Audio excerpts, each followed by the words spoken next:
Bonjour à tous et ravi de vous accueillir pour cette table ronde de fin de journée.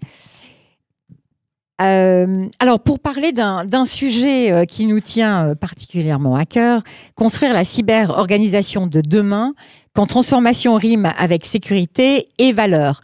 Alors, nous allons aborder différents sujets, mais surtout voir les décisions clés des organisations qui transforment la cybersécurité en avantage compétitif, en garantissant à la fois la confiance, la conformité et la création de valeur. Et ce n'est pas simple, vous le savez tous.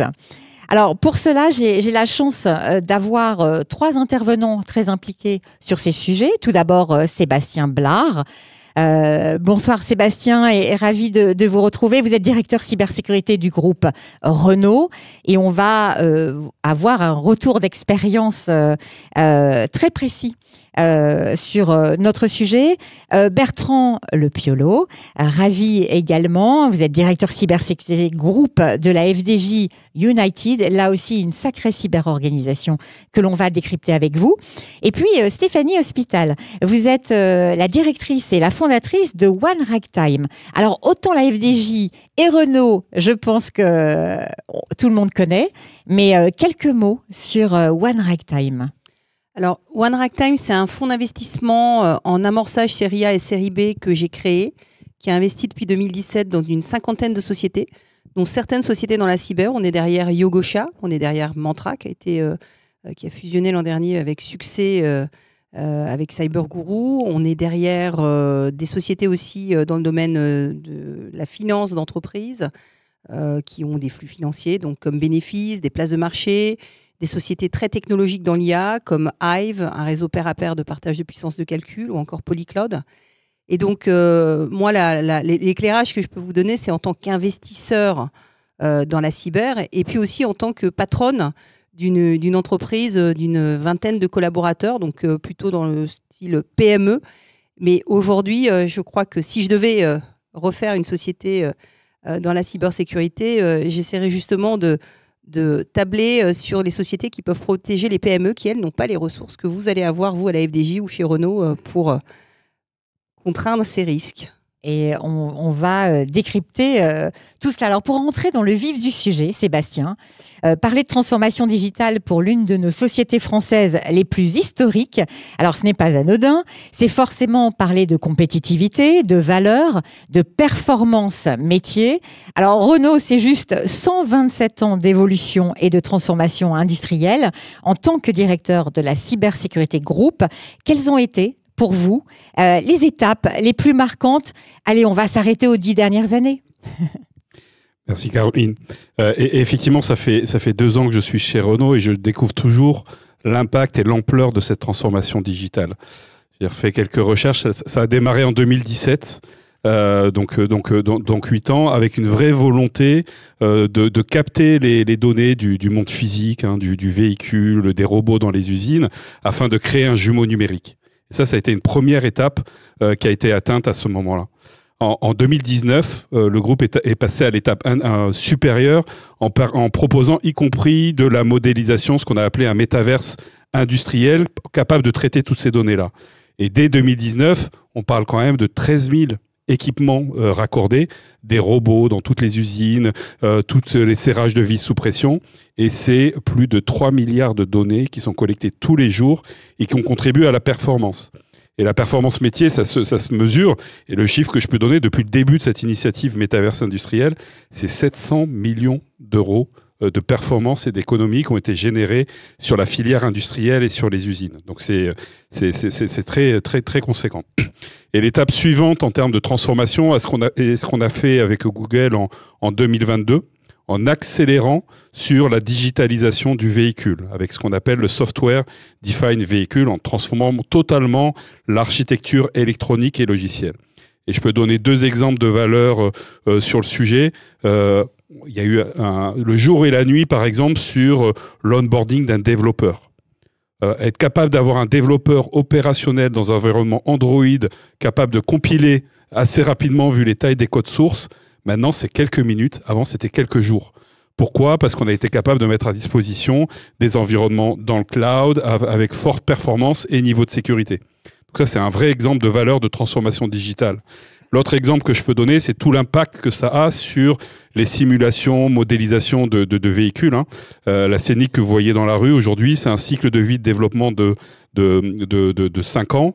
On est passé à 3 ans sur la R5 et sur la nouvelle Twingo que vous allez voir, c'est 2 ans le cycle de développement. Tout ça, c'est possible grâce à toutes les données, toute la modélisation qui est faite et ça montre finalement la performance ou la transformation digitale, ça doit avoir un impact métier. Et ça, c'est l'exemple de ce qu'on a pu faire chez Renault Group. Toujours impressionnant quand on entend ces chiffres. Alors Bertrand, l'histoire de la FDJ en termes de transformation est plus récente. Par contre, la FDJ, c'est 1933. C'est ça. C'est ça. C'est pas du tout récent. Mais en revanche, donc c'est aussi une maison très historique. En revanche, en termes de transformation, ça a été beaucoup plus concentré. Dans votre cas, est-ce qu'on peut parler de marche forcée en termes de transformation digitale ? Alors, en tout cas, la transformation digitale, c'est un fort enjeu. On a commencé la digitalisation de notre offre en 2000. C'était la création d'fdjeux.com. Et alors, la partie prise de gens en point de vente reste très importante, pour vous donner une idée, donc en 2019, on a été privatisé, donc avec une nouvelle stratégie aussi qui est née, et notamment qui comprenait la digitalisation, le développement à l'international. Mais en 2019, on était encore à un peu moins de 7% de prise de jeux en ligne. L'année dernière, on était à 27%. Donc ça croît, belle progression. Mais on voit que ça reste les points de vente, malgré tout, qui amènent le plus le chiffre d'affaires. Et pour se développer, justement, et là où on accompagne également les métiers, en fait, on va vers l'omnicanalité. Et donc, c'est d'avoir pour le joueur un parcours unifié entre le point de vente et les jeux en ligne. De toute façon, le régulateur va nous amener doucement vers cette trajectoire avec l'identification des joueurs à terme, y compris en point de vente. C'est là qu'actuellement, on peut jouer de manière anonyme. Voilà, donc ça c'est nos enjeux, mais du coup qui sont encore en cours. Vous voyez, la pente est assez lente sur cette partie-là. L'autre grosse transformation, c'est l'international. Alors on faisait de l'international depuis plus de 20 ans, mais plutôt en B2B. Ça c'est peu connu aussi, c'est-à-dire qu'on fournit les terminaux de prise de jeu ou des plateformes en marque blanche pour les jeux instantanés, donc c'est les tickets à gratter qu'on retrouve en ligne. Ou pour les paris sportifs, y compris par exemple pour le Portugal ou la Suisse romande. Mais depuis 2 ans, on opère un pivot vers le B2C à l'international, c'est-à-dire être opérateur de jeux à l'international. Ça s'est concrétisé dans le domaine de la loterie en 2023 par le rachat de la loterie irlandaise. Et sur les jeux en ligne, en 2023, on a racheté The Bet The Turf, donc là sur le marché plutôt français. Et en 2024, donc l'année dernière, nous avons racheté le groupe Kindred, plus connu sous la marque d'Unibet en France. Et là, ça a été le vrai saut, puisqu'on est passé de 3 000 à 5 000 collaborateurs d'un coup, et un chiffre d'affaires qui a été multiplié par 1,5. Avec donc un développement et un changement de culture d'entreprise forcément important. Oui, parce que du coup, nous sommes présents dans 13 pays désormais, alors qu'on était quand même plutôt franco-français avant. Et avec un changement, une évolution du nom, en tout cas FDJ United. Oui, d'où le changement de Française des Jeux vers FDJ United au mois de mars, pour montrer justement cette dimension internationale désormais. Alors, on va revenir bien sûr sur vos 2 sociétés qui sont de réelle cyber-organisation demain et déjà aujourd'hui avec nos 2 intervenants. Mais avant cela, Stéphanie, alors on a bien sûr, on voit que ce sont des exemples d'entreprises qui ont su faire de l'innovation un levier économique. Chez One Ragtime, vous avez un très bon poste d'observation, c'est moins qu'on puisse dire, sur les entreprises qui innovent en France et en Europe. Quelles sont les tendances que vous observez ? Alors, déjà, la tendance pour l'organisation cyber, c'est qu'aujourd'hui, les sociétés qui sont à fort risque, ce sont certes les grands groupes, mais généralement, ils sont bien outillés. Il y a une prise de conscience au niveau des comités de direction. Mais c'est surtout les PME, TPE, municipalités, hôpitaux qui vont aujourd'hui avoir le plus grand risque d'attaque cyber. Et donc, comment on fait pour traiter une sensibilité cyber dans une petite organisation, sachant que les compétences cyber, elles sont quand même assez limitées. D'où l'intérêt d'avoir et de s'appuyer sur un certain nombre de partenaires. Et c'est pour ça que quand nous, on va regarder des sociétés dans la cybersécurité, on va beaucoup regarder des sociétés qui s'intéressent aux PME, aux TPE, pour pouvoir aller derrière craquer un nouveau marché et aider ces sociétés.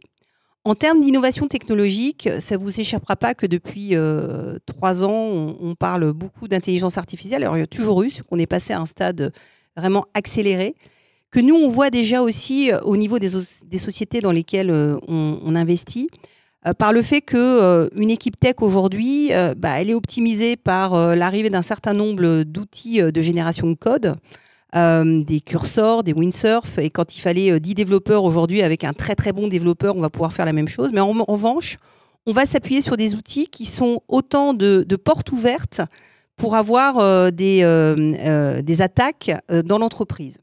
Donc la généralisation de l'IA et des agents d'IA va faire porter une menace. Alors d'où la nécessité, et c'est pour ça qu'on a investi dans YogoChat, de faire un maximum de tests et de tests sur réseau et puis aussi on-premise.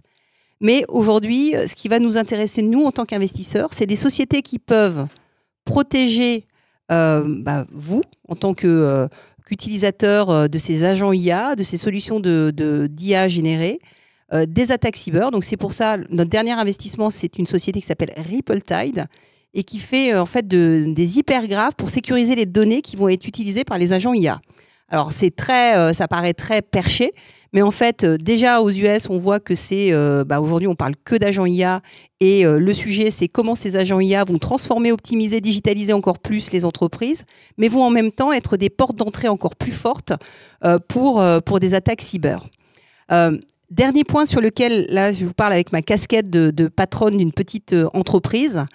Moi, j'ai la chance d'avoir été très, très tôt sensibilisée au risque cyber. Parce qu'on a investi dans des sociétés cyber. Alors, dans les investissements qu'on a pu faire aussi, on a HiveNet. Alors là, on espère que justement, parce que les données sont encryptées, séparées, qu'on a une bonne gestion du partage de modèles d'intelligence artificielle. C'est une société qui propose de l'accès partagé à des modèles d'IA. Et là, on ne va pas avoir d'attaque cyber parce que cyber et souveraineté, je pense qu'ils vont être de plus en plus liés.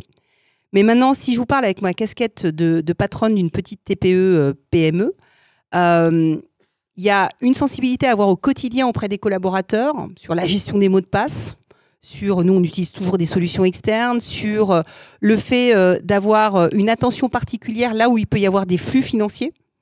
Nous, on transite et on fait transiter des dizaines de millions d'euros par an en flux entrant, sortant, qu'on collecte auprès de nos souscripteurs. Et là, ça n'arrive pas qu'aux autres, les attaques. Donc, on est très vigilants sur ça. Et dernier point, c'est aussi le fait de s'assurer. Alors, quand on investit dans des sociétés, qu'elles opèrent dans la cyber ou qu'elles ne soient pas dans la cyber, on va toujours s'assurer qu'on couvre tous les risques. Et l'assurance cyber, ça oblige aussi à faire en sorte qu'on soit excellent dans la façon dont on opère les risques cyber. Sinon, aujourd'hui, il y a plein d'assureurs qui ne veulent plus vous assurer. Donc, de toute façon, le fait de prendre une assurance vous oblige aussi, vous, dans votre modèle opératoire d'entreprise, à mieux travailler et à sensibiliser vos collaborateurs. Et vous parliez de transfert de fonds, mais effectivement, peu importe la taille de l'entreprise, c'est surtout son activité. Et on voit des opérations de phishing extrêmement ciblées sur ce type d'entreprise. Et d'où l'alerte que l'on met à chaque fois. Alors Sébastien, j'aimerais que l'on revienne sur quelques exemples et que vous portiez un regard sur les facteurs clés de succès qui vous ont permis d'intégrer la cybersécurité à ces projets. On peut peut-être commencer d'abord pour la virtualisation du véhicule. Est-ce que vous avez dû revoir votre organisation? Parce qu'on a toujours ces 3 fameux piliers de la cyber que l'on doit à chaque fois revoir. Concrètement, dans le cas du Software Defined Vehicle, on a fait le choix d'avoir une approche cyber globale et de bout en bout. Et le premier exemple que je peux donner, c'est le rôle finalement de gouvernance que mon équipe a joué sur les nouvelles réglementations cyber verticales dans le domaine de l'automobile. Et ça a véritablement été un moyen d'avoir un impact sur toutes les fonctions métiers, les achats, la qualité, l'ingénierie, la fabrication. Et ça, c'est vraiment un élément, un facteur clé pour faire bouger. Donc, mon équipe porte concrètement le système de management de cybersécurité des véhicules et toute la gouvernance qui va avec. Et si quand on regarde les modèles organisationnels ou les grands principes, ça couvre tout le cycle de vie du véhicule, tout ce qui va être activité de security by design, mais aussi comment on détecte, on réagit aux attaques et comment on est capable d'identifier des vulnérabilités et de corriger dans le cycle de vie du véhicule les composants logiciels. Donc ça, c'est un premier axe qui a été clé. Le deuxième élément qui a été clé en termes d'organisation, ceux qui conçoivent les véhicules, on appelle ça chez Renault l'ingénierie.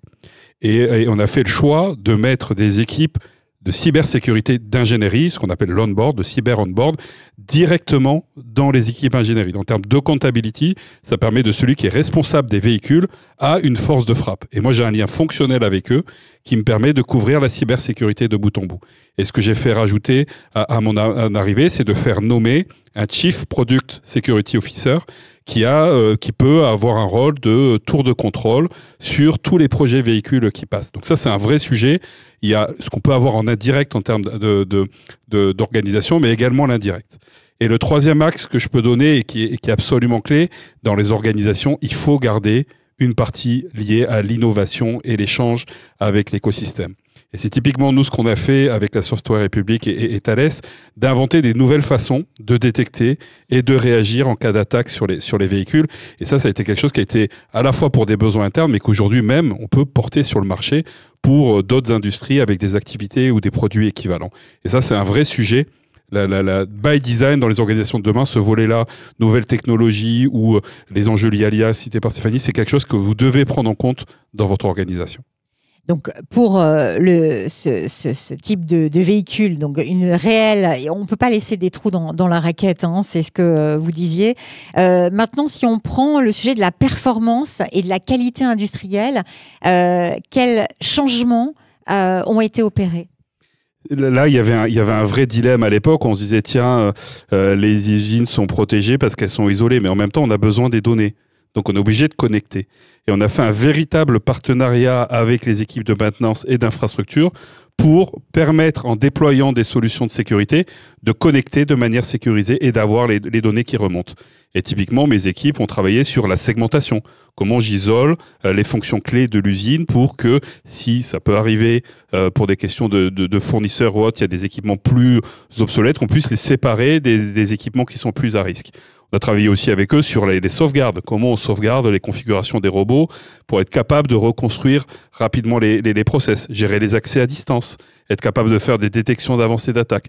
Donc tout ce volet techno a été un vrai pilier. Le volet techno, il va aussi avec un axe people facteur humain. On a dû déployer, former, recruter des référents cybersécurité dans les usines, à la fois sur la partie informatique classique IT et sur l'OT. Et le choix qu'on a fait en termes d'organisation chez Renault, c'est que ces deux réseaux, à la fois cybersécurité pour l'IT dans l'usine et cybersécurité pour l'OT dans l'usine, sont pilotés directement dans mon équipe. J'ai une personne qui est basée en usine et qui anime ce réseau de correspondants dans toutes les usines du monde. Et ce qui permet finalement, on amène la contrainte, mais finalement, on porte en coup complet les ressources. Et le dernier axe a été le volet process.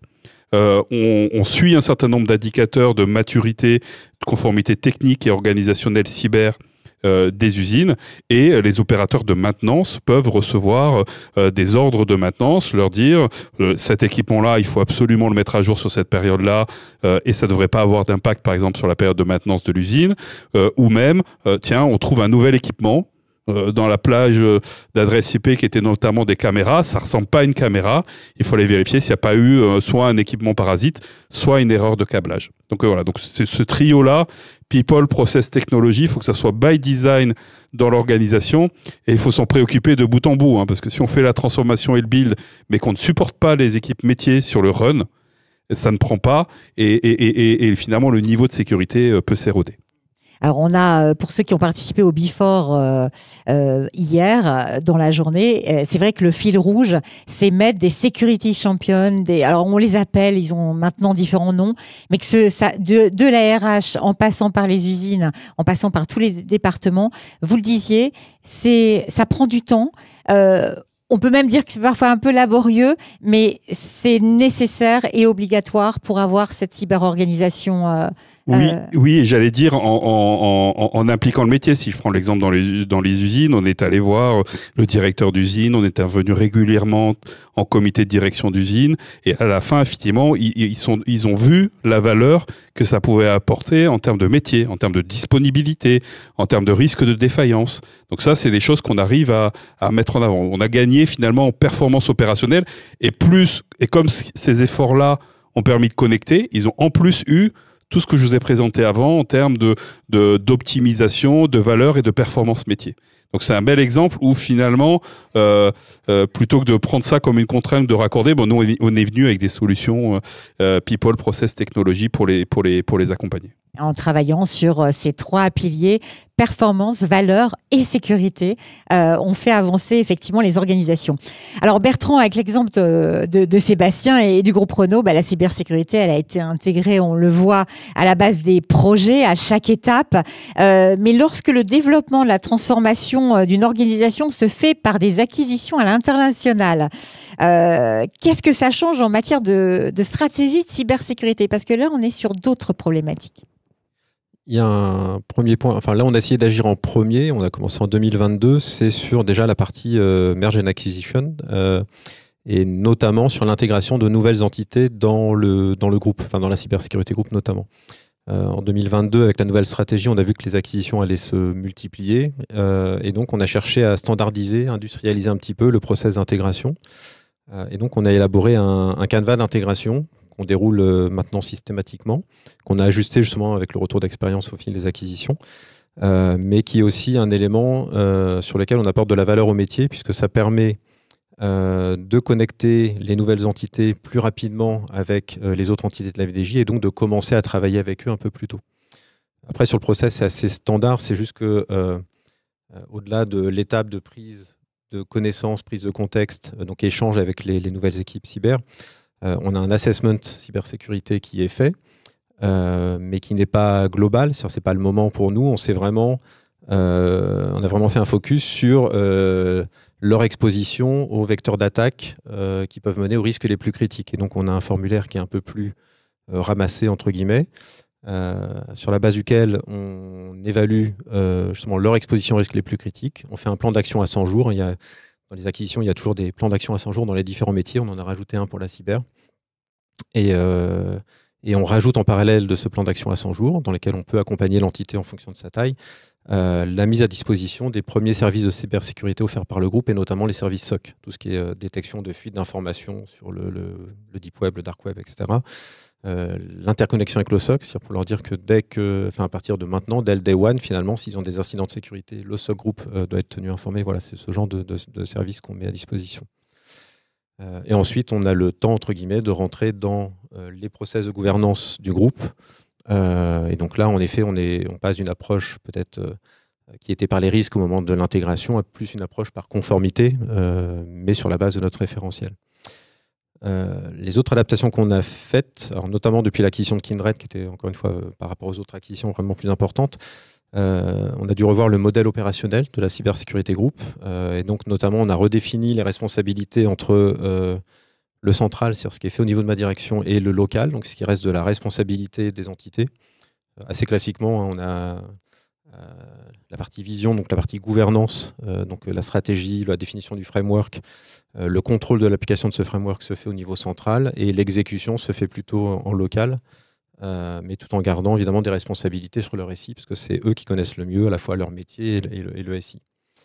On a également adapté ce framework. Je pense que comme beaucoup d'entreprises, ce qu'on constate par expérience, c'est que les incidents arrivent beaucoup par les petites filiales au final. Tout à fait.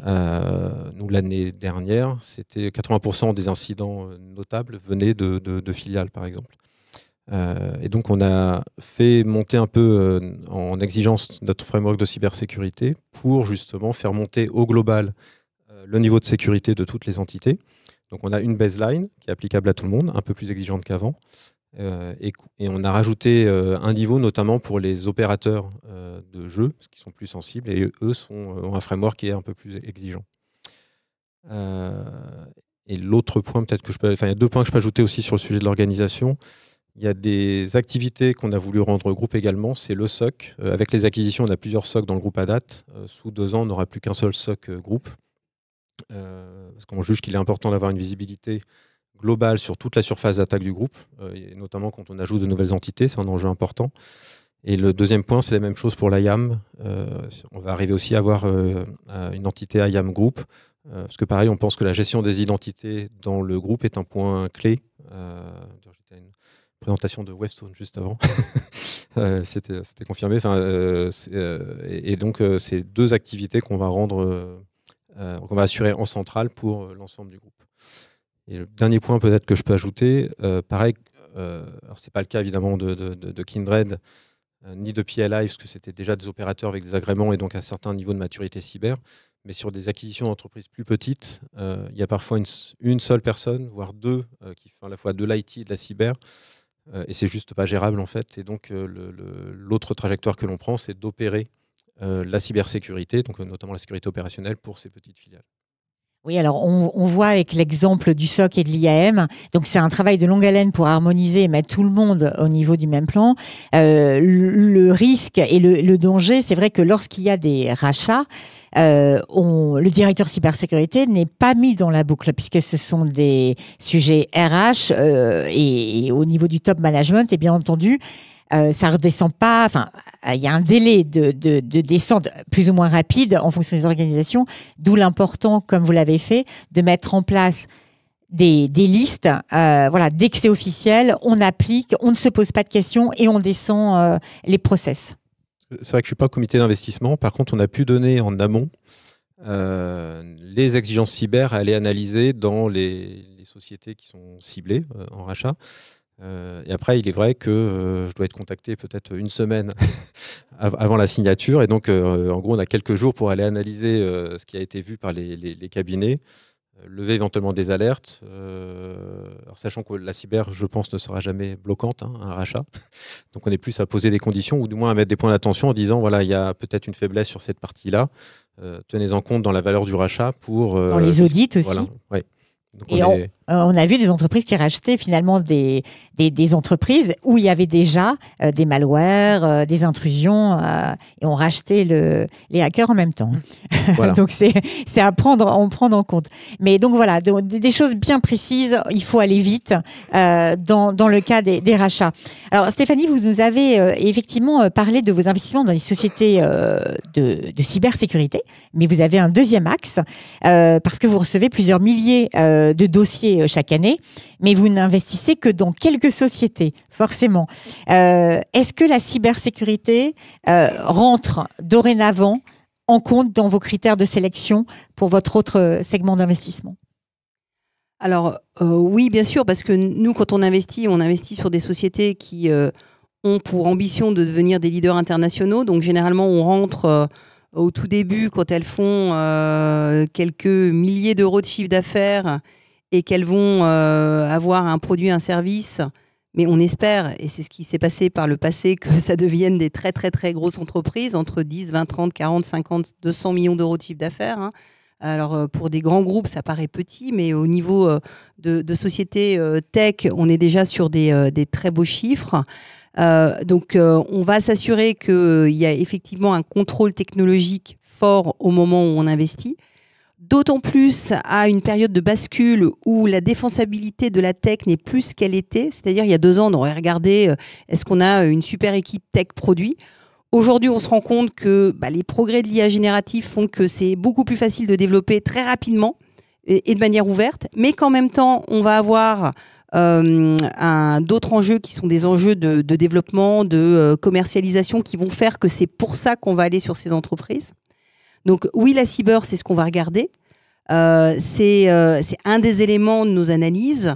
C'est d'autant plus important que de plus en plus d'entreprises intègrent des contraintes cyber pour les sociétés avec lesquelles elles travaillent. Donc quand vous êtes une start-up, vous avez envie d'avoir des clients. Et je prends ma casquette France Digital, où je suis vice-présidente du conseil d'administration. C'est une association qui réunit toutes les startups et les investisseurs de France. On a envie d'avoir « Je choisis la French Tech ». Donc, pour que nos entreprises puissent travailler demain avec la Française des Jeux, comme Yogosha a travaillé en son temps et travaille toujours avec vous. Mais je le dis d'autant plus parce que c'était un de nos premiers. La Française des Jeux était le premier client corporate de Yogosha avec BNP. Donc on est toujours ravis quand une grande entreprise choisit une de nos startups.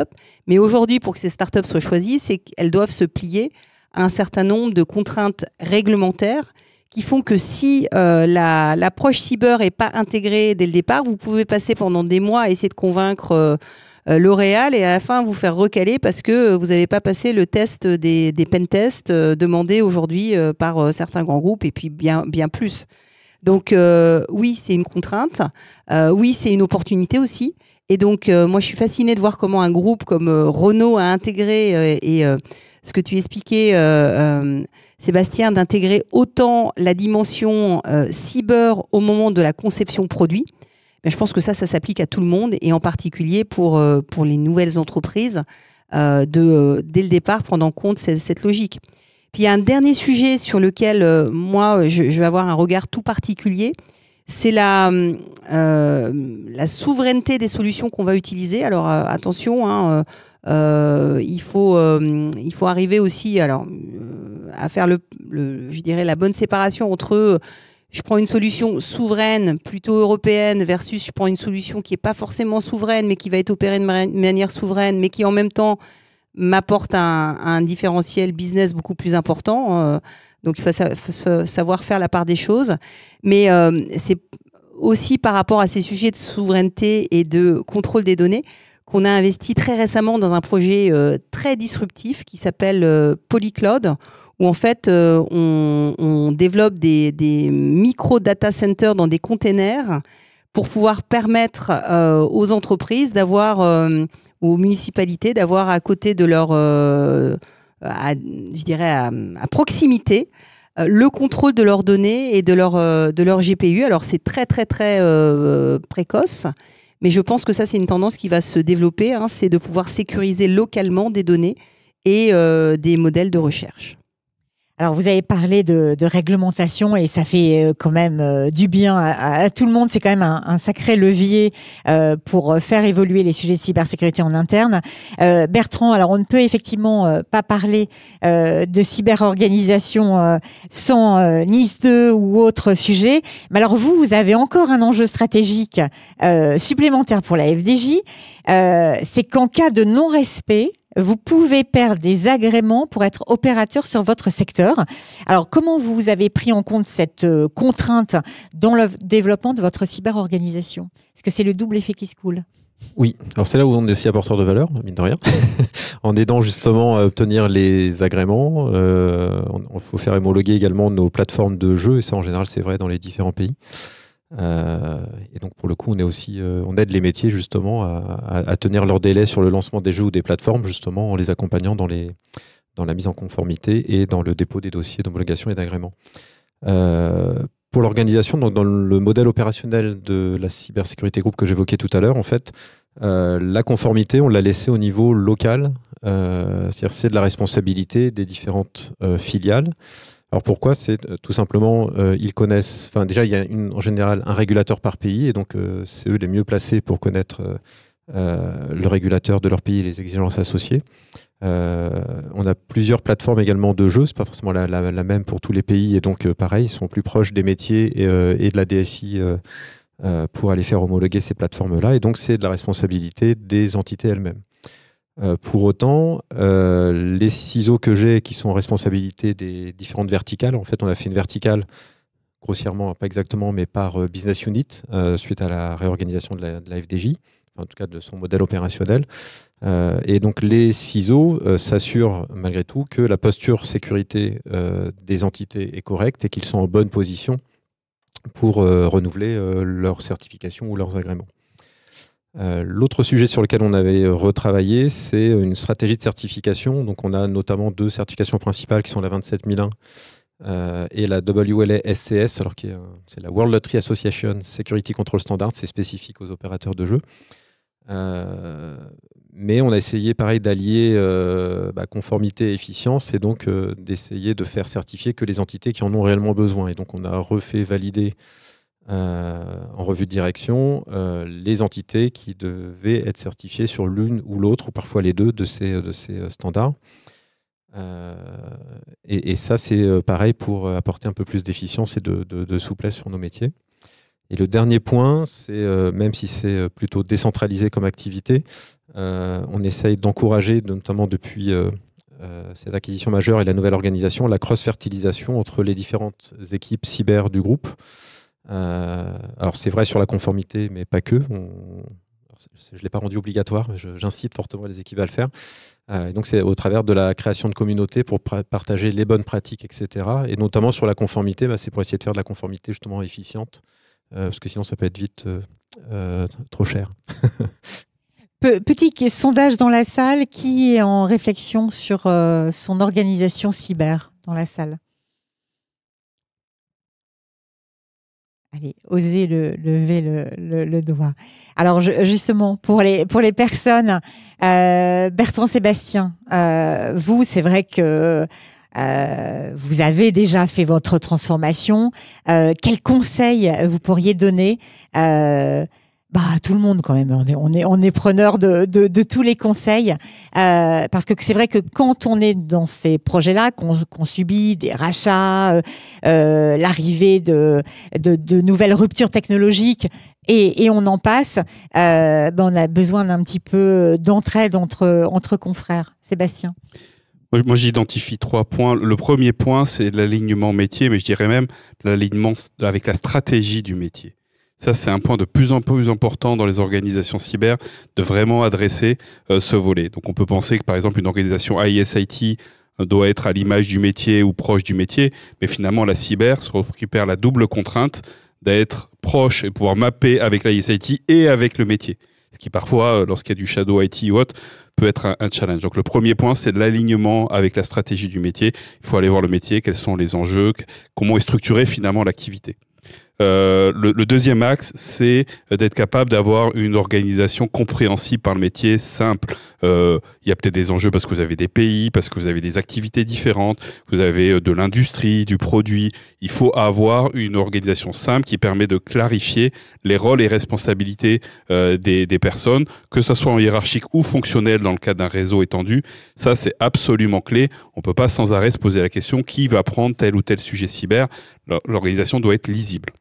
Le dernier point, et c'est là où je suis surpris par le nombre de mains levées dans la salle, c'est que c'est un processus périodique. Tous les 6 mois, vous devez poser la question. Moi, récemment, je l'ai mis à jour parce qu'il y avait des enjeux cyber pour l'IA ou l'IA pour la cyber. Donc ça, c'est vraiment quelque chose qu'il faut avoir. C'est pas figé. C'est un processus en continu. C'est un processus en continu et il faut mettre à jour régulièrement. Si elle a plus de 6 mois ou plus d'1 an, on peut se poser la question de l'alignement parce que forcément, l'informatique ou le métier a probablement bougé depuis. Très très bon conseil, effectivement. Sur nos feuilles de route, on avait parlé, effectivement, on était à 3 ans, mais tous les ans, il faut voir, tous les 6 mois, revoir. Bertrand, vos conseils? Du coup, je vais peut-être zoomer un peu sur le premier point évoqué par Sébastien. C'est en particulier, c'est l'alignement de l'organisation cyber avec les métiers. Alors, on a forcément des équipes transverses. Typiquement, j'ai 3 équipes transverses. Un groupe CISO Office, le SOC, comme je disais, et un groupe Cyber Security Services. En gros, c'est les services cyber. Donc, ça inclut la gestion des projets cyber et la sécurité opérationnelle, mais pour ce qui est les services apportés au niveau groupe. Et après, comme je disais tout à l'heure, on a essayé vraiment de nous adapter au nouveau modèle opérationnel de la FDJ, et donc avec des verticales cyber, un RSSI par verticale, qui vraiment sont mappés avec les BU, ou quasiment. Typiquement, pour la loterie, il y a une BU Loterie France et une BU Loterie Internationale. On a créé une seule verticale parce que c'est le même type de métier. Mais ça, l'intérêt, c'est d'avoir un CISO qui est au plus proche déjà du directeur de la BU concernée. Et dans nos équipes, on a des BISO pour la partie Security by Design, donc des Business Information Security Officer, qui eux, par contre, sont au plus proche des métiers et de la DSI qui accompagne ces métiers-là. Et c'est justement le fait d'inclure des personnes de la cyber au plus proche des métiers sur le build, idéalement sur le run. Là, j'ai un peu plus de mal pour que ça marche aussi bien sur le run. Mais c'est ce qui fait finalement aussi qu'on capte au mieux les projets qui arrivent et qu'on les accompagne du coup au mieux, quoi. On entend de plus en plus parler effectivement du BISO et l'importance de décloisonner. Alors vous disiez que vous avez plus de mal par rapport à la partie run, mais cette collaboration avec les équipes des CTO, avec toute la partie sécurité opérationnelle et les autres parties métiers, c'est très inclusif. Embarquer tout le monde et c'est pas toujours évident. Dans vos organisations, bien sûr, on sent que ça se passe bien, mais dans d'autres, c'est plus compliqué. Merci en tout cas. Oui. Ouais, peut-être juste un petit point additionnel, c'est sur c'est l'aspect synergie. Alors c'est plus lié en effet lorsqu'il y a des acquisitions. Il faut évidemment également dans l'organisation travailler sur les synergies en termes d'activité. C'est ce que j'évoquais tout à l'heure sur le SOC, sur l'IAM, mais potentiellement c'est applicable à d'autres domaines. Et également sur les solutions technologiques. On a refait cette année la cartographie des solutions technologiques déployées dans le groupe au fil des acquisitions. Grand sujet, grand sujet. C'est impressionnant en fait quand on s'en rend compte. Et donc on lance aussi un projet, un programme pour aller faire une synergie des solutions technologiques sur les 3 ans et arriver à quelque chose de plus appréhendable, pour aller chercher pareil de l'efficience et donc de la performance économique, en tout cas c'est ce qu'on espère en négociant des contrats groupes, et également de la performance opérationnelle, donc en partageant justement, alors soit en opérant directement certaines solutions au niveau du groupe, ou à minima en partageant les procédures opérationnelles, etc. Bien sûr. Donc performance économique, ça passe par la cybersécurité. Stéphanie, quels conseils effectivement sur ces sujets de valeur des entreprises ? Je pense que ça va aller encore de plus en plus vite. On est à un moment où on a une accélération technologique. Nous, en première ligne des jeunes startups technologiques, on voit que des sociétés qui avaient développé des solutions peuvent se faire balayer en quelques mois par la puissance de feu des gros acteurs Internet. Donc ça va aller crescendo. Tu mentionnais le nombre de solutions technologiques que vous aviez à la FDJ, mais une tendance qu'on a de plus en plus, c'est que nos collaborateurs, ils utilisent des solutions externes qu'ils utilisent tous les jours, dans lesquelles ils vont mettre, alors vous avez beau leur dire, mets pas tes modèles de données dans OpenAI ou dans ton MCP construit en interne.